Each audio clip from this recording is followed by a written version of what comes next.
let's start our interview.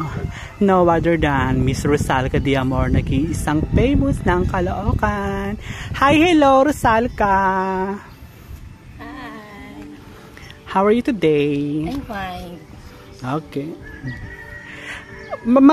Maganda buti naman na pinansin mo yung aking request sa'yo na i-guest ka sa aking sa aking interview.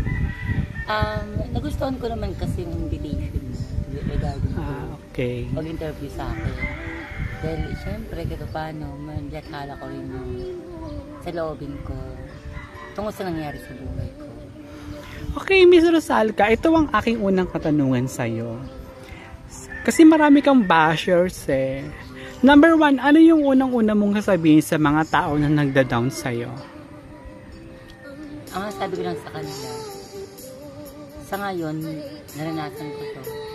Hindi pa ako kayang lumaban.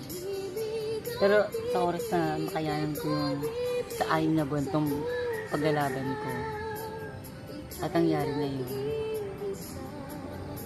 aangat ako at lilipad.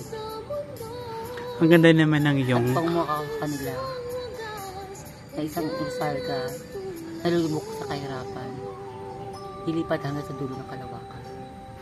Ang ganda naman, maganda ang iyong kasagutan. Miss Rosalca, ito papahabol ko. Miss Divine Mercy. Ito yung katanungan ko sa'yo. Ano yung pinakamasakit na narinig mong salita na sinabi sa'yo ng ibang tao na kesyo, gito, ganon, ganyan ka daw, kesyo, marami kang vices in life. Ano yung nasabi mo sa kanila? Miss Divine Mercy, salamat sa ganyang maganda mong tinanong sa akin. Sa puso, ang pinakamasakit na narinig ko sa mga tao na sa ganitong kalagayan ko. Nung unang-una kasalamuha ko, isang baka naasahan ko na hindi parang naging pamilya ko. Napatay gutom daw ako. Wala rong kwenta. Tamad daw ako. Higit sa lahat, wala raw pa akong pangarap. Ayun ang aking masakit na rinig sa kanya. Okay, marami kasi nagtatanong kung ano raw pamilya meron ka. I mean, yung family mo ba, yung mother mo o yung father mo is buhay pa? Ay, talaga? Yes, Divine Mercy. Maaari ba naming malaman kung kailan nawala ang mother mo at ang iyong father? Divine Mercy, sa tagal ng panahon, nakalimutan ko na yung date. Tsaka exact na taon kung kailan ito. Pero alam ko, 5 years na nakalimutan na wala kayong mga magulang. At ang aking sa pamilya na naiwan, hindi maganda. Dito unang-una, na dapat silang sumusuporta sa akin. Pero silang naglalagay sa akin. At hindi ako binibigyan ng kanang kamay para umahon. Kaya ito lumalaban ako sa lahat ng mga bagay na kaya. Miss Rosalca, ano yung naramdaman mo yung nawala ang iyong ama? Siyempre, masakit mawala ng magulang. Totoo naman yan. Magulang. Totoo. Dahil ang magulang, sa oras ng iyong kagipitan, kahinaan din sila para support at gabayan ka. Sa ngayon, although nawala na ako magulang, nalabanan ko kahit ng magulang. Lumaki naman ako, na malaki na nawala sila. Tagap ko na rin nakatandaan na namatay sila. Dahil sa katandaan at naging mga bisyo rin nila, kasi siguro mapaaga silang po ni Lord.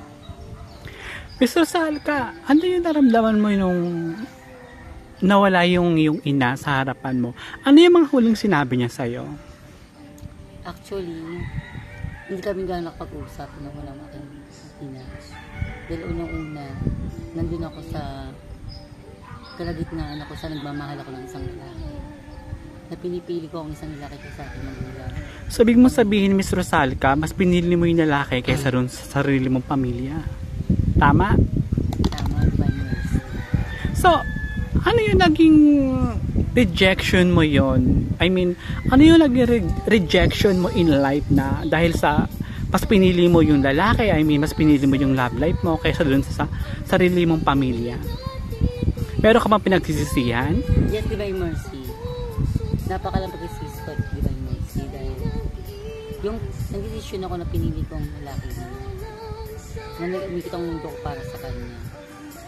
Naging dilog yung buhay ko.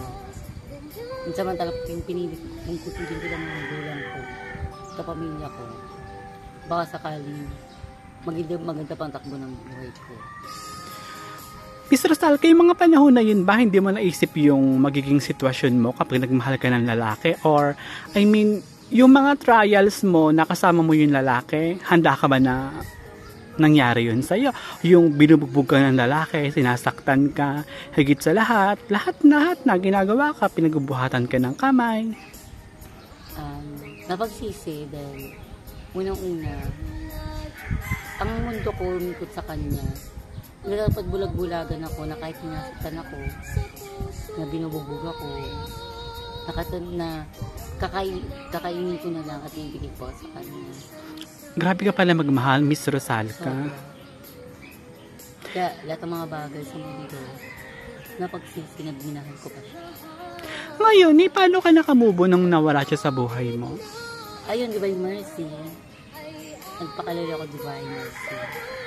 Sa layo ng mga lugar na kung saan na ako lang mag-isa, na walang makakilala sa akin, alam nila wala akong pamilya, para ang naranasan kong basta moment, makalimutan ko na at may hugot na sa isip ko sa mga taong nakasalamu ako sa hindi ko mong gano'ng kilala sa isang lugar na kung napadpad ako. Ito naman, pinapatanong din ng sambayanang Pilipino na kung bibigyan ka raw ng pagkakataon na makausap ang iyong ina at ama, ano yung gustong-gusto mong marinig sa kanila at ano yung gusto mong sabihin sa kanila? Kung bibigyan ka ng pagkakataon. Maraming salamat, Divine Mercy, sa iyong katulungan. Napakaganda niya. Kung sakali na mabuhay pa ang aking magulang, aking ama at ina, unang-una ko sumarin sa kanila. Kakaya ko to. Huwag ako bibitiw. Huwag ako susuko. Simple naman ang problema. Pera lang naman. At kung may pera, may solusyon. At sa pag-sumarin sa kanila na, nakamahal naman kita. Hindi ka babaya. Iyak naman ako. Nasa likod mo ako. Gagabayan kita kung saan ka mapagpapal. Matulog ko man sa lansana, nandun ako. Iligtas kita sa kapahamak na mangyari sa iyo. Ako, at gusto ko sabi ko sa kanila, na sana, nabuhay sila ng matagal. Nakasama ko sila ng matagal. At sana, nakikita nila yung sitwasyon ng mga anak nila, kung ano ba yung pag-uugali na meron sila. Kaya ang aking inatang na, kahit nawala sila sa mundo, hindi naman ako nagsisisi. Dahil ginusto ko naman itong bagong ito. Ginusto ko naman, naging ganito ako, na kahit paano na hindi lang tanggap sa una. Tinanggap pa rin nila ako sa dulo ng kanila. Walang hanggang pagmamahal. Yes, we are nice. Namimiss mo ba ang iyong pamilya? Depende lang po. Kung nandun na po sa tipo na malayo na po ako, na yung mismo nakilala, yung mismo kaibigan, kasi bago ko pa lang nakilala. Dun ko nung mismo mga bagay-bago na po sa ano. Napadbad ako sa lugar na hindi ko yung kilala yung mga tao. Namimiss ko yung mga kinagisnan ko mga tao. Lalo siguro yung mga pamilya ko na malapit sa akin. At siguro namimiss ko rin yung mga pamilya ko na naging mahigpit sa akin. Kasi namimiss. Okay, napakaganda ng iyong kasagutan. Ito rin, sa panahon ngayon, alam naman natin na maraming klase ng tao ang kaya tayong plastikin, harapan man yan o sa likod. Ano yung masasabi mo sa kanila? Ang masabi ko ng ating Madam Mercy sa kanila, okay lang, sige lang, i-go mo lang. Kasi may nakatingin naman sa iyo. Hindi ako, hindi siya. Alam mo na yung kung sino. Pero ako, Bibigyan ko ng mabuting halimbawa sa iyo. Dahil una, ayon sa Biblia, tagbatuin ka ng bato, batuhin mo talaga ng tinapay. Dahil unang-una, ang batong binato sa iyo ay na maging bunga kung saan maging hawak ka. At di batuhin mo siyang tinapay kung saan mawala yung iyanakit na para umunod ka. Ang galing naman. Ang galing naman ng iyong kasagutan. Meron pa akong pinakahuling katanungan sa'yo. Yan ang pinakahuling mo. Hanggang kailan kalalaban sa buhay mo na ganyan? Sa tingin mo ba hanggang kailan ka pa, lahat ng klase ng pagsubok na dumarating sa buhay mo is nilalabanan mo kahit na hindi ka kumakain ng ilang oras, ng isang araw, pinipilit mo pa rin lumaban lahat. Alam ko naman, Rosalca, masipag kang tao Lahat. Actually, believe nga ako sa iyo kung kasipagan lang, napakarami mo nun. Kasipagan wala ako nun kahit isa. Pero ito ang aking katanungan, hanggang kailan ka lalaban sa ganyan mong sitwasyon?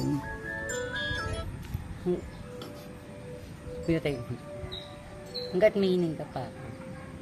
Tama naman. Meron bang dugong dumadayo sa akin ulan. Sorry. At higit sa lahat, lalaban ako hanggat sa dulo ng aking mga kayanan. Pero, ito personal question ko sa'yo, okay lang ba?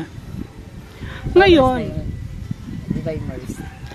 Ngayon ba, kontento ka na sa pagiging single mo? Wala ka ng love life? Sa akin, okay lang na wala akong love life. Madam Divine Mercy. Kasi may karat ka naman, di ba? Kasi, ang sinasabi nga nila, kabaliwal lang ang pumatol ng lalaki sa bakla. Dahil unang-una, ang lalaki talaga ay para sa babae. Kahit tumagal ka ng ilang taon, mag-iibang sitwasyon. Love to the same sex is just illusion. Yun po. Ay, Divine Mercy. Di wala ka nang balak ngayon magmahal ng lalaki? Sa ngayon, di Ate Divine Mercy, wala. Unahin ko muna ang aking sarili. Aking sarili kung saan gusto ko sana asikasuhin para umulit. At never na ako magmamahal ng lalaki. Okay, I will respect that. Choice mo naman yan Choice natin na kung ano yung masaya tayo, kung ano yung gusto natin. Choice naman natin yan. Kung may bigyan ka ng pagkakataon na makausap mo yung dating ikaw, ano yung sabihin mo sa kanya? Ang tanga-tanga mo na dati ka. Ang tanga-tanga at bobo na dati ka. Hindi mo ginamit yung utak mo. At nag-aral ka naman ng hanggang high school. Ba't di mo siya din? Bakit di sa isang lalaki may kumundo mo at nagpalugmok ka? Na ngayon kasi ka sa ginawang musisyon na dapat dati marami ka ng inip mo. Marami ka na punda sa sarili mo na ipagmamalaki mo sa lahat. Sa pagmamahal mo bilang isang tanga sa isang lalaki. Na dati, na ikaw yun, nakakaawa. Bilang resulta nangyayari na dapat ginawa mo at ginat mo sarili mo nung araw ka naging tanga mo. Yun lang. Okay. So, ano naman yung mga sasabi mo sa mga taong sumusuporta sa'yo? Maraming salamat sa isang kaibigan ko na sumusuporta sa akin na walang hanggan.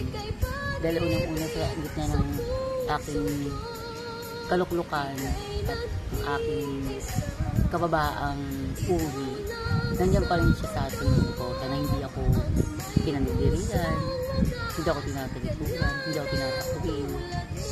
Ano ba rin support din sa akin bilang sa kaibigan na dapat siyang tinutulungan ko. Dahil marami siyang problema. Kasi ako, pera naman problema ko. Siya kasi marami. So, salamat. Maraming salamat sa GMA at kay Ate Divine Mercy sa pag-interview dahil yung kaibigan kong to na hindi ko talaga makakalimutan. At habang buhay, napagawala ko sa mundong ito. hindi ko siya makakalimutan.